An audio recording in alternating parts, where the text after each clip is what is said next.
The World Champion previews are here. We've been waiting and we've finally had it revealed. Yes, it is indeed more Cathay models.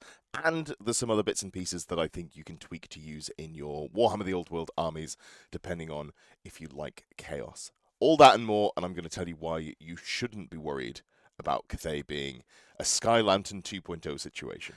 Defend the Great Bastion with peasants, astromancers, and really loud guns. I will say I'm pretty shocked that we've got Cathay so early. I wasn't shocked to see them this morning. Obviously, we had those promotional images. It was very obvious we were getting Cathay from the teasers that we were putting out. But normally, when you get a new army launch, you don't see an update to that for 2-3 years. Basically, when the next edition of a game comes out and that army gets a new army book, that's typically when you see the range expanded. So it's pretty wild that we're seeing Cathay come basically in under 6 months' time, although I'm sure these models will be coming out at the beginning of next year as opposed to this year. But even just seeing them teased 6 months out from when we saw the actual models for the first time is, pretty nuts. So we are seeing an expansion of the book, and if you are a Cathay player, obviously you're going to be super jazzed. There's some lovely models we're going to have a look at in a second. But if you are not a Cathay player and you're watching this to see, what sort of fresh, ridiculous models am I going to have to deal with going forwards, do not worry, we'll talk about why you shouldn't assume this is going to be a Sky Lantern 2.0 situations. I think what we've seen previewed here is going to be probably not too bad and frankly might be underpowered compared to what you're expecting to see from Cathay. So, the Empire of Grand Cathay has made its power known in the old world, but back on home turf disaster has struck. So this is setting up, theoretically, a new narrative spin. We haven't necessarily seen old world go in wide, sweeping narrative arcs yet. So far, all we've had is the establishment of a new world or a new time scale in which we haven't seen fantasy played before. But I'm thinking that this looks to me like it's going to be a start of a narrative swathe. We've got the war between Chaos and Cathay, and I wouldn't be surprised if we see a few waves of releases and maybe arcane journals that are in that sort of line. We've got teasers for Marauders already. We saw those on a random Monday just a couple of weeks ago. That's obviously Chaos themed, and that fits well with the sort of Chaos versus Cathay narrative. So I'm excited to see how that sort of shakes up and whether we do get a bit of like a 6 or 12-month narrative arc spanning this area of the world. Could be interesting to dig into. Only citizens and warriors of the Northern Province can stand against the barbaric horde that threatens the Bastion's sanctity. And in a daring gambit, they have allowed a vanguard force to breach one small portion of the fortifications, funneling the foe into a massed army of peasant levies, supported by a whole load of guns and some fancy-looking wizards. The first thing I want to pick out here is it says levies. Now, Warhammer community does not necessarily communicate super closely with the teams that make the rules, and that's not to rag on them specifically. Games Workshop's different arms don't necessarily all communicate super well. So I'm not sure that they will have the levy special rule, but there is, maybe that's what we'll see in terms of having some cheap disposable chaff that you can throw down and not be worried about them breaking. However, might just be a choice of wording that isn't related to the rule. Fancy looking wizards is cool though. What I think the army really feels like it's lacking at current is having wizards you can put in units. Obviously, there are a couple of spells that are specifically designed to buff units, and right now you could put Mao Ying in a unit and have her cast, but she's nearly 500 points. So having a cheaper wizard that can do individual spell casting and buffing up units, I think is going to be quite nice as well. I am also always a fan of the fancy looking glamour shots that they put in here, just some slow-mo, smoke, really nice close-ups. May as well have those glamour shots in as well before we get to the actual models. I think they look fantastic. I'm always really impressed by the scene building they do. I wonder how long it takes them to get around to those, but probably something that I don't know, maybe there's something there I could look into for tournament shots. Just look at smoke machine with me. All right. Into the models then. We've got the Astromancers of the Celestial Court. And this is, for anyone who's played Total War, you'll know that these are a mainstay in terms of the magic casting. I'm assuming that there's going to be, the classic, you can take these at level 1, you can take these at level 3, these can be upgraded to level 2 and level 4. So we're probably getting foot wizards of a high level of casting, and that'll go together well with the army rule that Cathay has, where you do get bonuses for casting within range of another wizard. Getting that sort of elemental harmony together is going to be a lot easier when you've got, theoretically, I'm assuming, quite cheap wizards. Looking at the cost of the foot characters that we have for Cathay already, I'm assuming these are going to be maybe not quite in line with Empire Wizard sort of price, but not far off that, as opposed to being something, in the realm of 155 points, verging into your Chaos Sorcerer level of casting. This is the Celestial Court. It's where the study of magic is conducted. It's the place to go for those who want to learn the mystic ways of the dragon, containing countless texts written by their immortal lord over many centuries. I am curious to see whether we will see more of the dragon children. Obviously, the background for Cathay is that there is a dragon emperor who is, I believe, fairly reclusive at this point, but then there are various children vying for power and station in a Game of Thrones-esque political intrigue system. Astromancers are the primary wizards of Grand Cathay, able to perform powerful incantations and rituals thanks to the slowing of the winds of magic by the machinations of the celestial dragon. We've also got this shot here, and when I saw this, I thought they'd just missed another title. So we've got these models here, the Celestial Court Astromancers, which look to me very wizardy. They're very Eastern wizard. That's very obvious when you've got it. You've also got this weird crow we'll come back to in a second. But then we've got this model here that feels more martial. And I had to do a double take, and it is the same horse here. So I'm assuming it's just going to be a multi-part kit with various options, which is quite nice. We've seen at least 3 heads here, whether or not this head and this head are 2 separate ones that we can see in the picture. But it looks to be that you've got more martial appearances for the wizards. So whether or not that'll mean that you can run them as some sort of battle wizard will be remains to be seen. But I am a huge fan of having your wizards in the thick of it and actually be able to do damage. So that would be nice to have as well. They take to battle on both foot and on the backs of the Cathayan warhorses, wearing fine robes and ornate medallions that benefit their station. And you'll notice that the new Astromancers are accompanied by a crowman, a small familiar whose provenance is a mystery. I do like that they've started just putting physical familiars in kits with wizards. I think all of the wizards they've printed have come with some sort of familiar. This one is frankly horrifying, but I love him. So I'm sure I'll pick this setup, if not just for the crowman. Yeah, it's a bizarre little creature, but I'm looking forward to getting some paint on it, I think. So that'll be an interesting one to see. But yeah, interesting. Looking like one of those classic kits where you get a foot and a mounted model, but with actually having some bits to customize between them. Whereas I feel like the most recent kits that they've done in that sort of vein have been fairly monopose without too many options. We've got the crane gun team as well. People were expecting to see these, and they are here now. These are crane guns, and I'm assuming the stat line is going to be the same for the stat line that we have on the Sky Lanterns, which is Strength 6, AP 2 or 3. I think ponderous. So they're fine. They're high value shots. They're very similar to the Warplock Giselles that Skaven have. But if you're worried about the output of them, I would say to you, have you ever been worried facing off against Warplock Giselles if you've ever played against Skaven? The answer should probably be no. So I'm not particularly concerned about them unless they're, 10 points per model and you can just take 100 of them, at which point, yeah, maybe that's a little bit of an issue. Copious firearms in all shapes and sizes are produced by the smoke-belching foundries of Nangao and deployed in defense of Grand Cathay, one of the most common being the long-barreled rifles used by the crane gunner teams. Carried by a pair of gunners and usually fixed to a tower shield for greater stability, these extremely accurate rifles are used to lay low enemy regiments and single out heroes and monsters for swift execution. So whether or not there is some sort of sniping in there, that could be an interesting rule to allow them to go for. But what I would expect is that these are going to be Ballistic Skill 3. If we look at Cathay across the board, sure, there aren't a great amount of shooting units. The balloons are Ballistic Skill 4. But I'm kind of expecting these to be very one-to-one with the Warplock Giselles that we've seen. So, 2 wounds, toughness 3, not much of an armor save, but if you're attacking them from the front arc, they've got a 4-up armor save.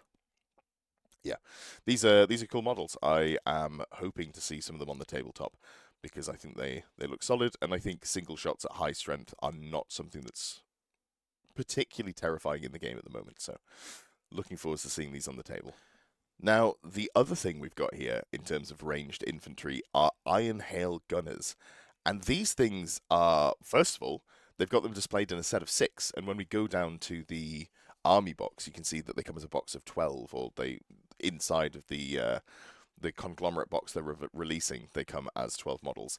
That feels pretty weird to me. Just having a box of 12 models is odd. This feels like something that you'd want to take probably en masse, I'm assuming. So, yeah, not 100% sure how the packaging on these ones is going to work or feel correct, but we'll see more of that when we get the actual releases coming up in the Sunday preview posts. More deadly still are the heavy blunderbusses lugged into battle by Iron Hail Gunners. Far shorter range than crane guns, they are frequently used to protect an army's flanks from cavalry charges or to mow down enemies in tight-knit confines of cities. By fighting in ranks, they can lay down brutal volleys of fire, with their first rank hastily kneeling or lying down as the second rank unleashes its own barrage. We've seen the rules for Iron Hail Guns, assuming that they're the same as the ones on the Sky Lantern. These things are basically blunderbuss. That is a gun that exists in the game as it stands. So 12-inch range, strength 3, AP 1, multiple shots D3, and they ignore penalties for moving and shooting long range and multiple shots, I believe. So yeah, not something that's been particularly game breaking as it stands so far. So interested to see if they get anything else. They do mention that they can fight in multiple ranks here. Again, this could just be a translation issue, or maybe there's some sort of volley fire that allows them to move and shoot, because a 12-inch range gun that has volley fire is usually a little underwhelming, I find. You probably want to be moving into range. But either way, cool models, cool guns, and we'll see how they shake out. Finally, we've got the Peasant Levy, and these are the ones that I'm most excited about, and it does depend. There are some interesting different ways that these could go, rules-wise at least, but I think the models look fantastic. I really like the banners especially. So, this is Grand Cathay is populated by hundreds of thousands of people, many of whom live outside its great walls, cities, in villages and small settlements. When the Celestial Dragon demands it, the province must be able to large peasant levies to aid the more well-equipped and professional armies. What they lack in skill, they more than make up for in effort, wielding long spears and warbows en masse to prove their worth to the dragon. The dragons who rule them, even creating flowing cloth banners that ripple in the wind like their masters. Which is some, know your self-worth.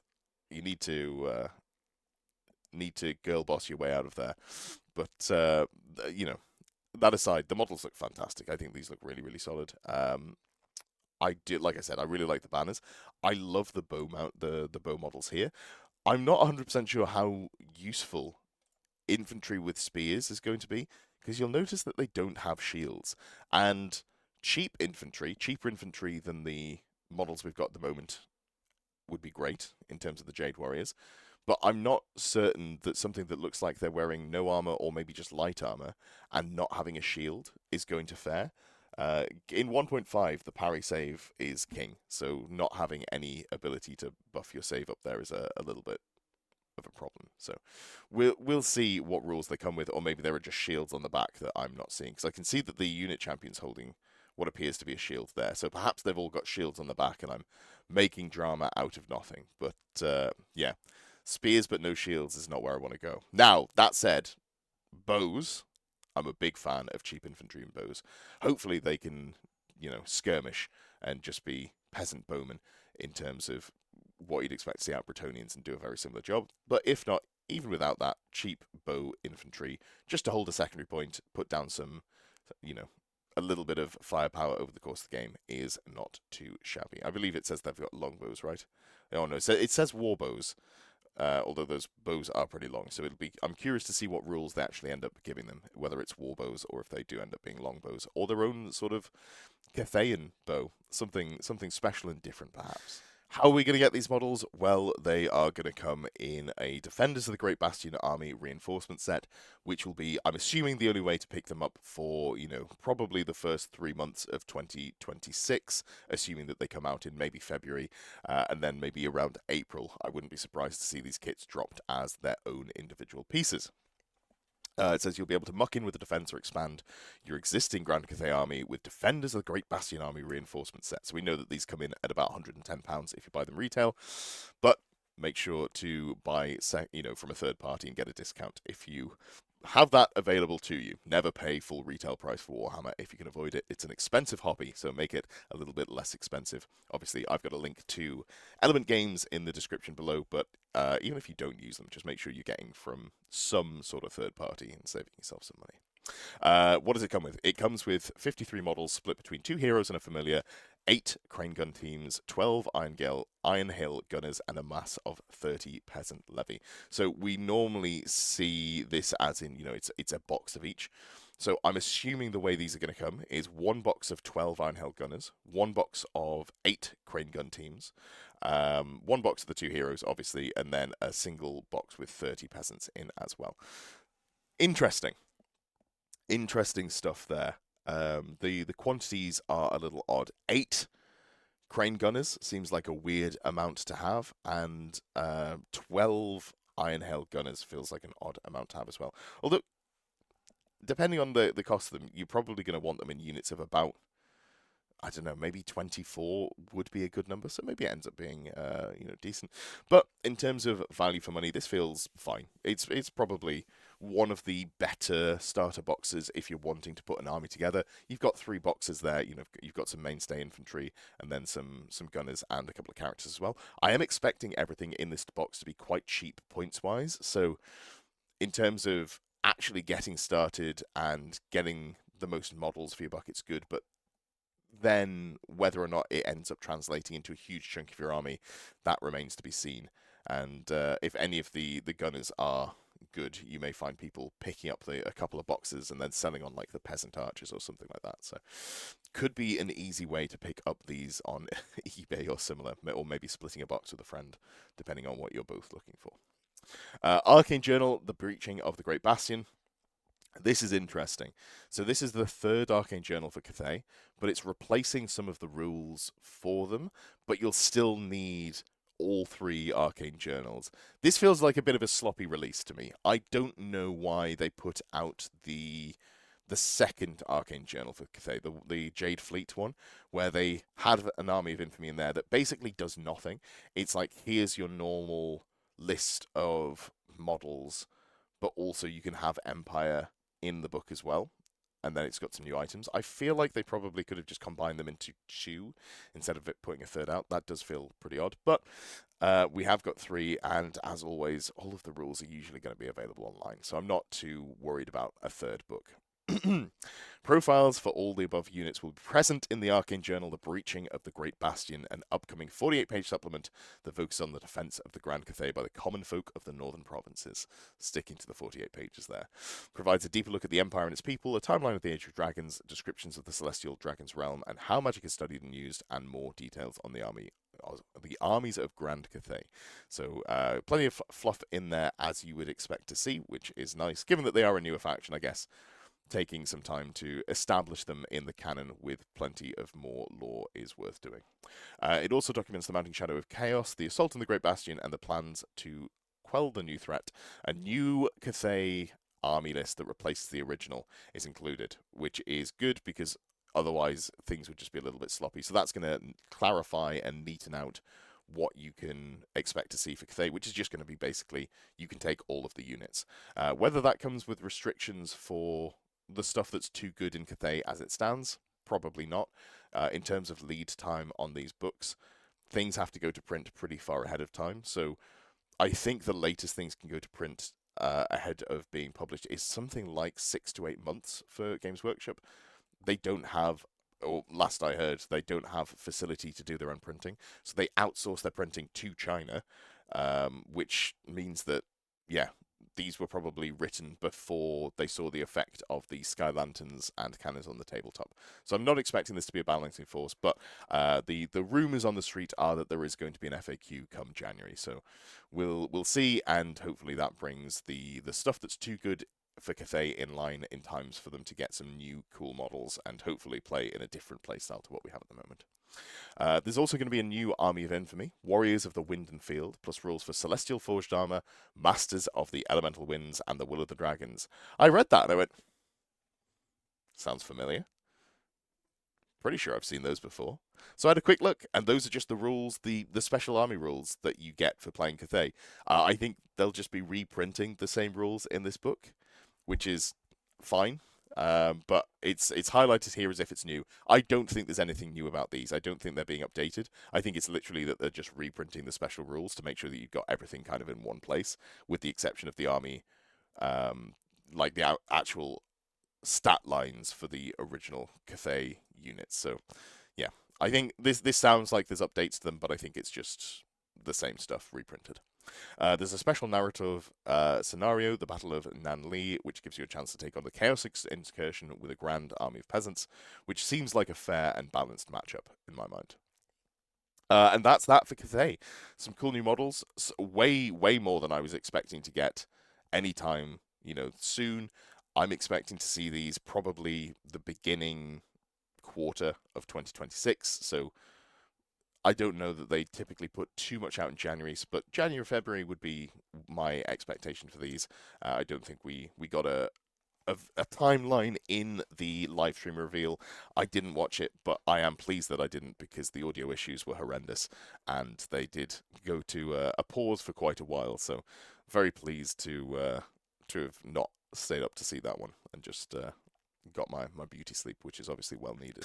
So why am I not worried about these models being something that's, Sky Lantern-esque or OP or going to be a problem in terms of Cathay? Now, I think we've seen that we might be getting new magic items. It doesn't say we're getting new magic items, so maybe we won't. And if we don't get new magic items, obviously, that cuts down on the chance of something like the Ring of Jet being printed, where you can just spam lots of magic missiles across the course of the turn. But the things we've seen, the wizards, I think the spellcasting that Cathay has is good and works well, but I don't know that there's really anything in there that's super oppressive. The magic missile is kind of underwhelming if you don't cast it on the 11 plus, and it's very difficult to cast at getting, or is it maybe 10 plus? It's harder to hit those top levels. So you do have a signature spell magic missile, but it's a worse fireball basically. So I'm not too worried about the addition of cheap wizards to the roster. The buffing spells are decent, but if you've got a buffing character in a unit of infantry, you're always open to your opponent just killing the wizard, so I'm not super worried about that as well. So in terms of the characters, I think they look solid, and they, I'm sure will add nicely to the roster, but if you're playing against them, it shouldn't be too oppressive to play against. The Crane Gunners, I'm assuming they're just going to be the same as the ones that we see on the Sky Lantern, single shot, strength 6, decent AP, that's fine. But you have to take them on real mass to get anything out of them. If you think about the fact that they're peasants holding guns, you're probably looking at something along the lines of ballistic skill 3, long range, hitting on 5s. For every 3 shots, you get 1 hit. When you put it in those terms, it doesn't end up sounding too terrifying. And yes, it'll wound most things in the game on 2s, or it'll wound dragons on 4s, but again, that's not too worrying unless you can take them in massive quantities. And frankly, they've got huge sort of presence on the table. They're going to take up a lot of space, so I think you'll struggle to fit too many in if you want to go for a full gun line. The Dragonfire guns, or are they called Dragonfire guns or Dragon Hail guns? I'm forgetting off the Iron Hail guns. There we go. These things, very cool models. But if they're a 12-inch range gun that's strength 3 AP 1 and you have to get into range to use it, I'm not super worried about that.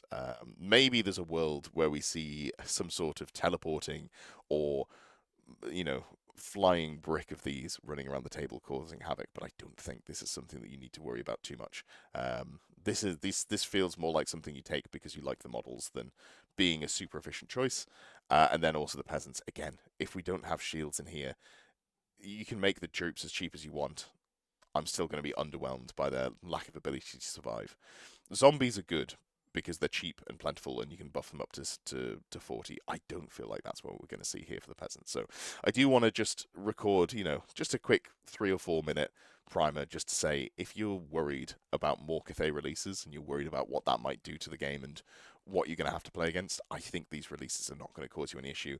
But if you are a Cathay player, I think these are very exciting things to add to your army, from deepening the roster and not necessarily increasing the power level of it, but just having some cool sculpts and maybe some cool rules as well. Just to quickly go over what else we've got here, there are some very Nurgle Chaos models / Nurgle Beastman models that across 2 releases, that if you are interested in, going for more specifically one god for your Chaos, you might be interested in having a look at. So, Warhammer Quest, this is going to be, I am always surprised at how expensive they make these board games, because they're selling them as a board game, not as a model collection. So actually picking up the models by buying the box is usually not going to be a super economical way to do things, but these are cool models, so worth keeping your eye out for.